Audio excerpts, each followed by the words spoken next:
મહિલા સશક્તિકરણ એ આજના સમાજનો એક મહત્વપૂર્ણ મુદ્દો છે. સદીઓથી મહિલાઓને સમાજમાં બીજા દરજ્જાનું સ્થાન આપવામાં આવ્યું છે, પરંતુ હવે સમય બદલાઈ રહ્યો છે.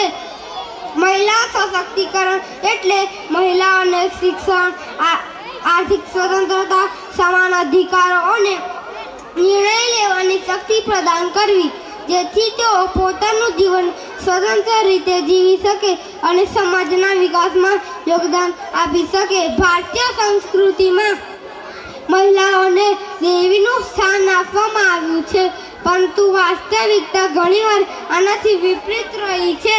ગ્રામીણ વિસ્તારોમાં આજે પણ મહિલાઓને શિક્ષણ, આરોગ્ય અને આઝાદીની તકો ઓછી મળે છે. બાળ લગ્ન, ઘરેલું હિંસા, ભેદભાવ અને અસમાનતા જેવી સમસ્યાઓએ મહિલાઓની પ્રગતિને અવરોધી છે.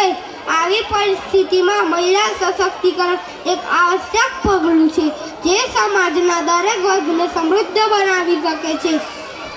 શિક્ષણ એ મહિલા સશક્તિકરણનું મુખ્ય પાસું છે.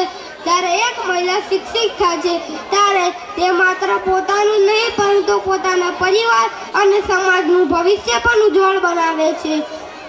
ગુજરાતમાં બેટી બચાવો, બેટી પઢાઓ જેવી યોજનાઓએ મહિલાઓના શિક્ષણને પ્રોત્સાહન આપ્યું છે. આ ઉપરાંત નાના ઉદ્યોગો દ્વારા મહિલાઓ આર્થિક રીતે સ્વતંત્ર બની રહી છે.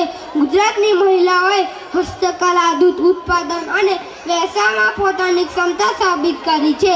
સરકાર અને સામાજિક સંસ્થાઓ પણ મહિલા સશક્તિકરણ માટે કામ કરી રહી છે.